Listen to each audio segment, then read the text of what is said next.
कमरे में हल्की हल्की खुशबू थी। झारा ने लाल जोड़ा पहना था, जो उसकी मासूमियत और हुस्न को और भी खूबसूरत बना रहा था। अयान ने उसे नजरों में भर लिया। नमस्कार दोस्तों, मैं आपकी गुल्लू भाभी लेकर आई हूं एक ऐसी लव स्टोरी जिसमें होगा प्यार, इमोशन और ढेर सारा रोमांस। तो तैयार हो जाइए, क्योंकि यह कहानी आपके दिल को छू लेने वाली है। ख्वाला की लड़की से प्यार हुआ। एक अधूरी मोहब्बत की कहानी, पहली मुलाकात। जब दिल धड़क उठा कहते हैं, प्यार कब, कहां और किससे हो जाए, ये कोई नहीं जानता। कुछ ऐसा ही हुआ अयान के साथ, जब वह अपनी खाला के घर गर्मियों की छुट्टियां बिताने गया। खाला के घर पहुंचते ही उसकी नजर झारा पर पड़ी।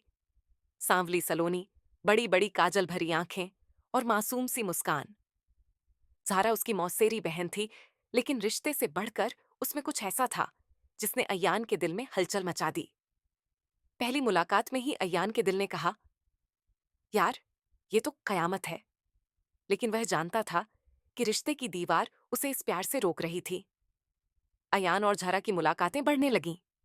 दोनों साथ बैठकर घंटों बातें करते, कभी छत पर खड़े होकर तारे गिनते, तो कभी बाग में टहलते हुए हंसी मजाक करते।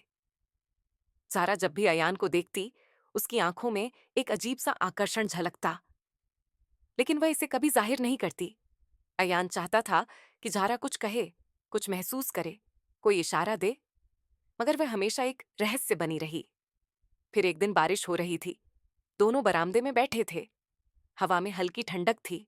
ज़ारा अपनी भीगी हुई जुल्फें समेट रही थी। अयान उसे देखता ही रह गया। अचानक ज़ारा ने पूछा, क्या देख रहे हो? अयान हड़बड़ाया, फिर मुस्कुराकर बोला, बस, मौसम बहुत खूबसूरत लग रहा है। ज़ारा हल्के से हंसी और बोली, हाँ, मौसम तो सच में बहुत खूबसूरत है। और वह उसकी आंखों में देखते हुए कुछ पल को ठहर गई। उसकी आंखों में कुछ ऐसा था जिसे अयान समझ नहीं पा रहा था। क्या यह भी प्यार था, या बस एक खेल? अयान ने बहुत बार सोचा कि वह ज़ारा से अपने दिल की बात कह दे, लेकिन फिर यही सोचकर चुप रह जाता कि शायद ज़ारा को यह रिश्ता मंजूर न हो। लेकिन एक रात, जब पूरा घर सो रहा था, छत पर बैठे अयान ने हिम्मत जुटाई और ज़ारा से पूछ लिया, अगर कोई तुमसे बहुत प्यार करे, लेकिन वो तुम्हारा अपना हो, तुम्हारे ही घर का हिस्सा, तो क्या तुम उससे प्यार कर सकती हो? ज़ारा ने कुछ देर उसे देखा, फिर हल्की मुस्कान के साथ कहा, कुछ रिश्ते सिर्फ एहसास बनकर रह जाते हैं, उन्हें नाम नहीं दिया जा सकता। अयान का दिल धड़क उठा। वह समझ गया कि झारा भी कुछ महसूस करती है, लेकिन इस रिश्ते को अपनाने की हिम्मत नहीं कर सकती। समय बीतता गया। छुट्टियां खत्म होने को आईं। अयान के लौटने का दिन करीब आ गया। वह चाहता था कि आखिरी दिन झारा से कुछ ऐसा सुने जो उसकी मोहब्बत को अमर कर दे। लेकिन आखिरी रात, जब वह झारा से मिला, तो उसने सिर्फ इतना कहा, अयान, तुम बहुत अच्छे हो, पर कुछ कहानियां पूरी नहीं होती। अयान ने उसके चेहरे को देखा। उसकी आंखों में अनकहे जज्बातों की झलक थी। बारिश हो रही थी, हवा ठंडी थी, दिल भारी था। और फिर अयान के लिए झारा सिर्फ एक नाम नहीं, बल्कि एक एहसास बन चुकी थी। जब उसने सुना कि झारा शादी से पहले ही कहीं चली गई, तो उसके अंदर एक अजीब सी बेचैनी छा गई। ये कैसे हो सकता था? ज़ारा इतनी मजबूत थी, फिर उसने ऐसा कदम क्यों उठाया? क्या वह किसी मुसीबत में थी, या फिर यह उसकी अपनी मर्जी थी? अयान को इन सवालों के जवाब चाहिए थे।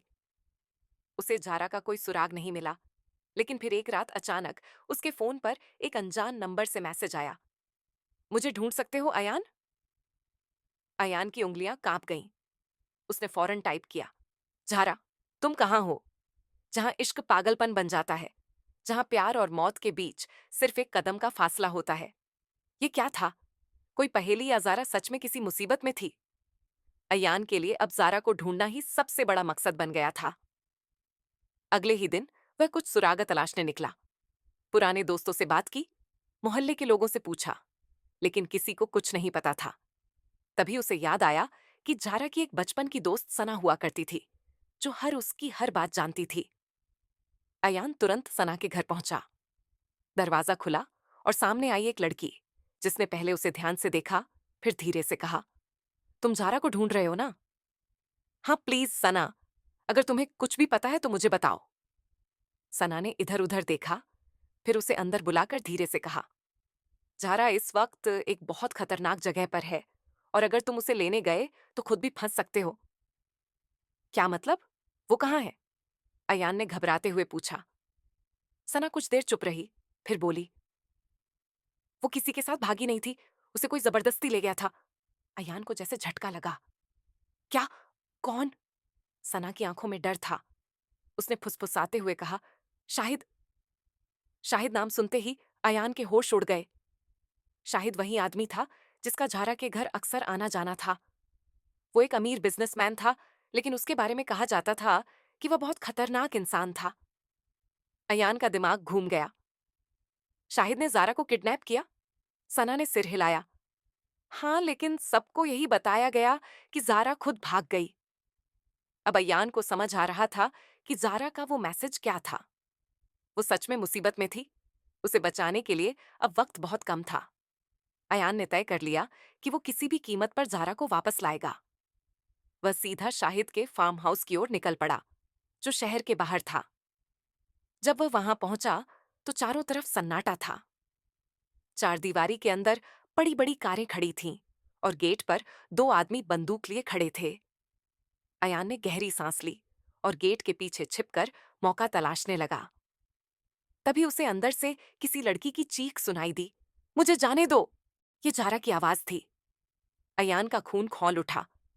उसने अपनी जेब में चाकू टटोला और एक पल भी घंबाए बिना अंदर जाने की तरकीब सोचने लगा।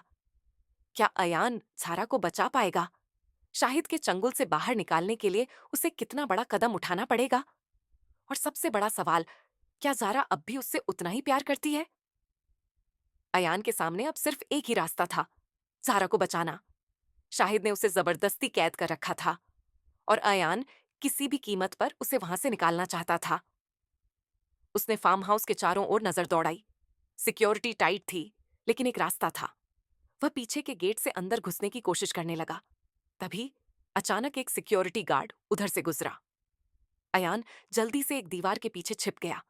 उसके दिल की धड़कन तेज हो गई थी।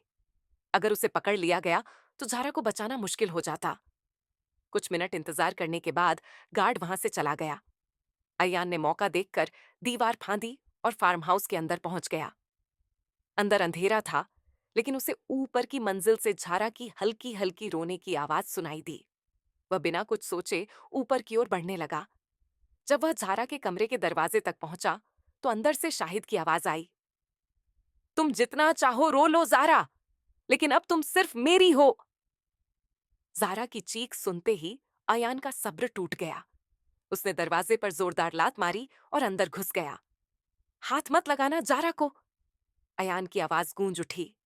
शाहिद चौंक कर पीछे हटा, लेकिन कुछ ही सेकंड में उसने गुस्से से अयान को घूरा। तू यहां कैसे पहुंचा? अयान ने जवाब देने के बजाय शाहिद की तरफ घूंसा मारा। शाहिद लड़ाई में माहिर था। उसने तुरंत जवाबी हमला किया। दोनों के बीच जबरदस्त लड़ाई शुरू हो गई। अयान को कई चोटें आईं, लेकिन उसका जुनून सारा को बचाने का था। उसने शाहिद को एक जबरदस्त मुक्का मारा, जिससे वो जमीन पर गिर पड़ा। चलो जारा, हमें यहां से निकलना होगा। अयान ने जारा का हाथ पकड़ा और उसे बाहर की ओर खींचा। शाहिद के आदमी उनके पीछे भागे, लेकिन अयान किसी तरह जारा को लेकर फार्म हाउस से बाहर निकलने में कामयाब हो गया। दोनों एक बाइक पर सवार होकर शहर की ओर भागे। सुरक्षित लेकिन डरी हुई झारा अयान झारा को एक सुरक्षित जगह ले गया। वो पूरी तरह सहमी हुई थी। उसके चेहरे पर डर और दर्द के निशान थे। तुम ठीक हो? अयान ने धीरे से पूछा। जारा की आंखों में आंसू थे। अगर तुम ना आते तो मैं बर्बाद हो जाती, अयान। अयान ने उसके चेहरे को अपने हाथों में लिया और धीरे से कहा, मैं कभी तुम्हें छोड़कर नहीं जा सकता जारा। मैं तुमसे प्यार करता हूं। जारा की आंखों में पहली बार सुकून दिखा। उसने अयान को कसकर गले लगा लिया। कई दिनों बाद अयान ने जारा को अपने घर वालों से मिलवाया। खाला को भी अब कोई ऐतराज नहीं था। सब कुछ ठीक हो चुका था। अयान और जारा की शादी हुई। वो रात उनकी मोहब्बत की सबसे हसीन रात थी। कमरे में हल्की हल्की खुशबू थी। जारा ने लाल जोड़ा पहना था, जो उसकी मासूमियत और हुस्न को और भी खूबसूरत बना रहा था। अयान ने उसे नजरों में भर लिया। आज तुम सिर्फ मेरी हो जारा, अयान ने धीमी आवाज में कहा। ज़ारा शर्मा गई, लेकिन उसकी आंखों में वही प्यार और चाहत थी। उस रात दोनों ने एक दूसरे को पूरी तरह महसूस किया। हर एहसास, हर छुअन में इश्क और जुनून था। क्या यह हसीन रात आखिरी थी? सुबह जब अयान की आंख खुली, तो ज़ारा उसके पास नहीं थी। कमरे का दरवाजा आधा खुला हुआ था। अयान ने घबराकर चारों तरफ देखा। ज़ारा कहीं नहीं थी। अगला भाग जल्द ही। क्या ज़ारा के अतीत का कोई राज बाकी है? क्या शाहिद अभी जिंदा है? जानने के लिए अगले भाग का इंतजार करें। तो दोस्तों, यही थी आज की लव और रोमांस से भरी कहानी।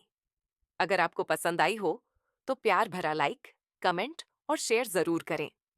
मैं आपकी गुल्लू भाभी फिर मिलूंगी एक नई और मजेदार कहानी के साथ। तब तक के लिए ढेर सारा प्यार।